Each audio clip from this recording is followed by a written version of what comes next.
Tahukah anda bahawa Mazda 2 ni sebenarnya menggunakan enjin yang sama dengan Mazda MX-5? Ya, enjin yang sama 1.5. Cuma dalam Mazda 2 ni ia menghasilkan sekitar 114 horsepower dan pacuan roda depan. Manakala untuk MX-5, dia pacuan roda belakang dan menghasilkan sekitar 129 horsepower. Lebih power, lebih padu, lebih power. Begitulah.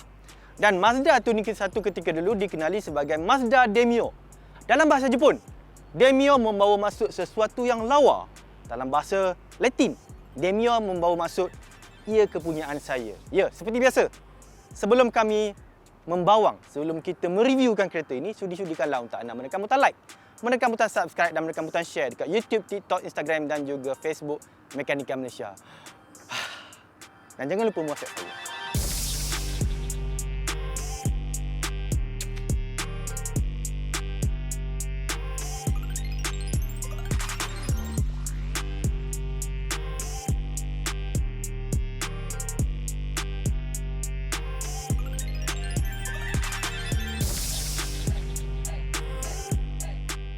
Ada orang tanya, bang, ini macam model lama je. Okey, dia macam ni. Mazda ni sebenarnya bukan syarikat besar.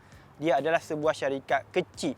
Kalau kita nak compare dia dengan Toyota, memang jauh beza dia. Sebab pada tahun 2022, Toyota menjual sekitar 22 juta unit kenderaan. 10 juta unit kenderaan. Manakala Mazda, untuk seluruh dunia, dia menjual hanya sekitar 1 juta saja. So, dia bukannya syarikat yang besar yang ada banyak duit seperti macam Toyota. Jadi, untuk model-model terbaru, kita boleh tengok yang Mazda menghasilkan SUV CX-30, CX-50, 60, 70, 80 dan juga 90.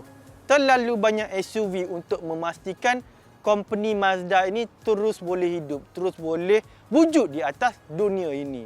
Manakala untuk model-model kecil macam ni, dia perlu di faceliftkan. Sebab apa?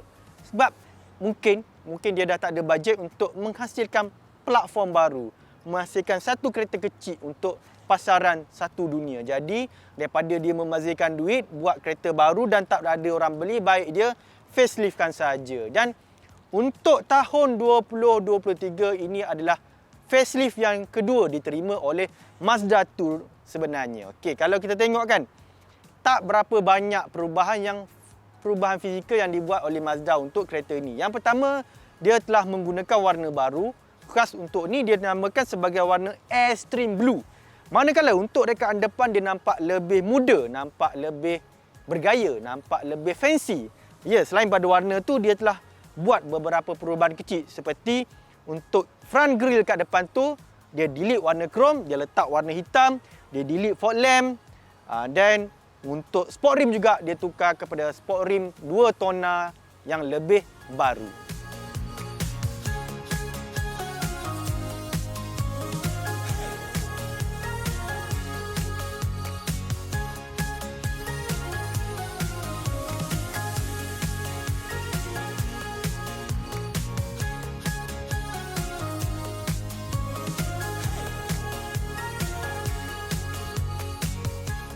Untuk bahagian dalam Mazda 2 yang 2023 punya design ni, dia ada beberapa perubahan. Kita boleh tengok bahasa yang digunakan lebih kurang dengan rekaan yang digunakan oleh Mazda CX-3. Kita boleh tengok ada benang warna merah dekat balutan Alcantara dekat sini, balutan Alcantara dekat pintu dengan warna merah dan juga seat dengan benang warna merah, dengan hiasan warna merah dengan Alcantara juga. Dan sebelum ni ada orang komen, oh Mazda ni kecil lah skrin dia. Okey, untuk model baru, semua model dia dah naikkan size skrin daripada 7 inci kepada 8 inci.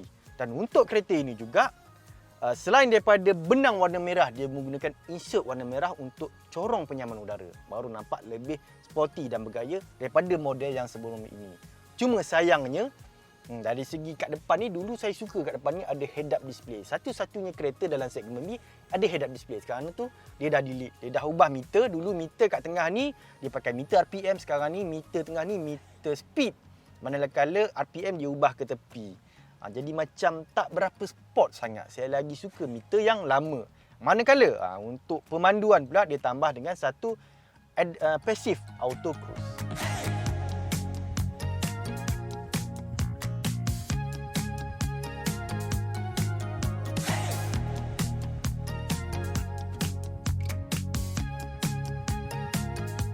Okey, untuk bahagian belakang ni sebenarnya dia tak besar sangat. Lebih kurang 2570 mm saja wheelbase dia.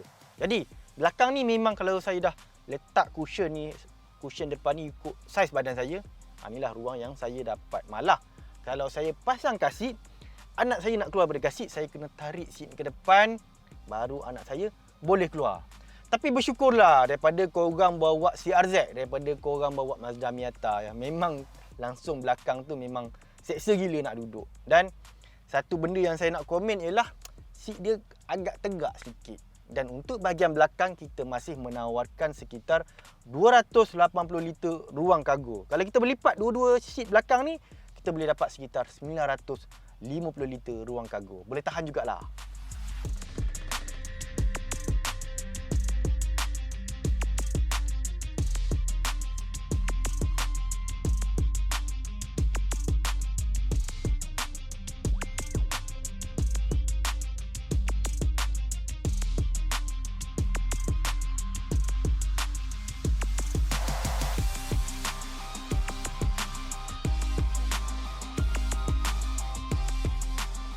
Okay, hari ni kita test drive dalam hujan. So, mungkin kualiti audio tu tak berapa best lah. So, untuk kereta ni, dia masih menggunakan enjin yang sama. Enjin 1500cc 4 silinder.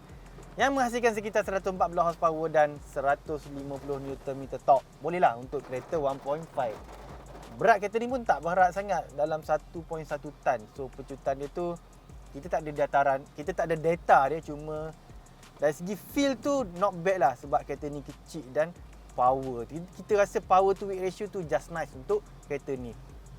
Manakala untuk fuel consumption dia pula adalah sekitar 16 km per liter. Okey, kereta ni hanya ditawarkan dengan transmisi 6 kelajuan automatik. Dia masih ada pedal shifter lah.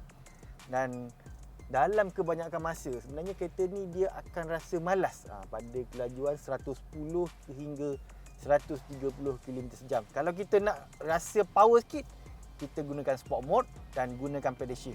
Baru dia rasa rasa semangat sikit nak pergi. Dan bercakap berkenaan dengan gear, ada satu perkara menarik pasal kereta ni. Dia masih menggunakan transmisi 6 kelajuan automatik.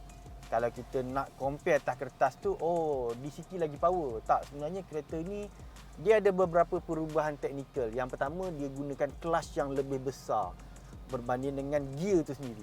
So, efek dia, perkara pertama yang kita rasa ataupun kebaikan dia bila kita masuk selekoh, kita downshift dan kita nak tekan pedal minyak, gear tu tak akan berubah pada gear yang lebih tinggi, melainkan kelajuan kita bertambah. So, itu kelebihan kita menggunakan gear daripada Mazda ni lah. So, pertukaran gear tu smooth dan bila kita bawa dalam keadaan laju, dalam keadaan spirit, dalam keadaan agresif, kita boleh rasa kereta ni memang design dia memang design untuk sporty. Dari segi handling, handling kereta ni saya rasa kalau kita compare dengan model tahun 2020, saya rasa ada sedikit perubahan lah. Especially bila kita dari segi keselesaan dia.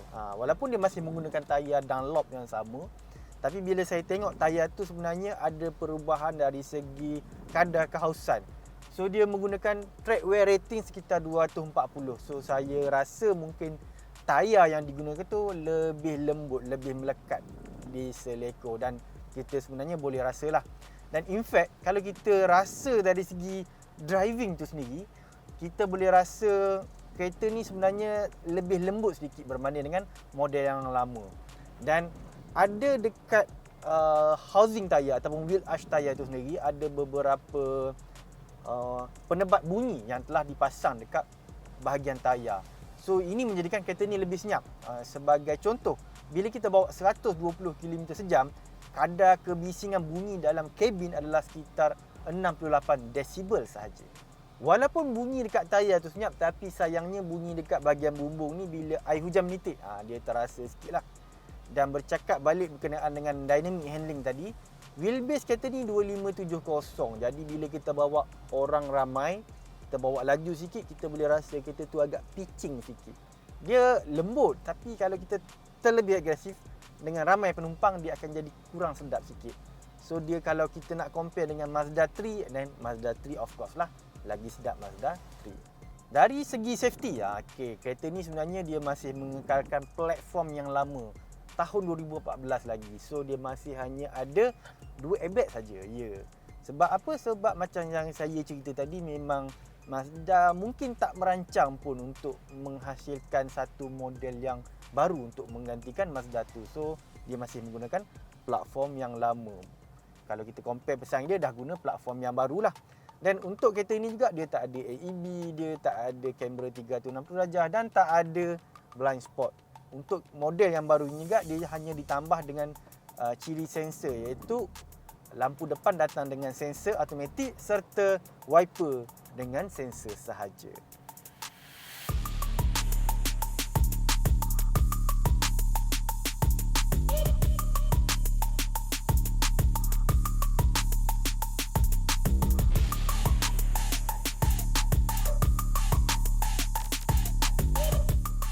Okey, kelemahan kereta ni sebenarnya ada beberapa kelemahan lah. Yang pertama, harga dia dah meningkat daripada 103,000 dah jadi 108,000. Dan peningkatan harga tu tak setara dengan pertambahan aksesori ataupun equipment yang dipasang. Sebagai contoh, dia masih guna handbrake. Yang kedua, dia tak ada electric parking brake dan perehat tangan pun tak ada. So harga tu memang kita tak boleh nafikan lah, sebab nilai ringgit semakin menyederhana menyebabkan kereta ni dah bertambah mahal. Jadi pada masa sama, equipment pun tak bertambah, menjadikan orang nak beli kereta ni macam fikir banyak kali juga. Siapa yang patut pertimbangkan untuk beli kereta ni? Of course lah orang bujang ataupun orang perempuan, ataupun memang dia beli sebuah kereta untuk kegunaan weekend, ataupun sebuah kereta kedua yang digunakan, mungkin dia dah ada kereta besar, lepas tu dia nak beli satu kereta kecil lagi. Inilah kereta yang sesuai dengan handling yang sedap. Memang tak dinafikan dari segi handling, dari segi steering, dari segi braking, semua kereta ni memang lebih daripada pesaingnya yang lain. Cuma dia kecil dan mahal sahaja. Tapi dia tetap datang dengan waranti selama 5 tahun dan juga jaminan selama 5 tahun. Oh, dan saya lupa juga dia ada free service selama 5 tahun percuma. Okey, sekian saja review kita berkenaan dengan Mazda 2 2023. Sehingga kita berjumpa lagi seperti biasa. Kepada penonton yang baru menemui channel Mekanika, sudi-sudikanlah untuk anda menekan butang like, menekan butang subscribe dan share dekat YouTube, Facebook, TikTok dan juga Instagram Mekanika Malaysia. Dan jangan lupa untuk menghantar Telegram kepada saya dan menyokong kami dekat Netflix dan Apple dan Android.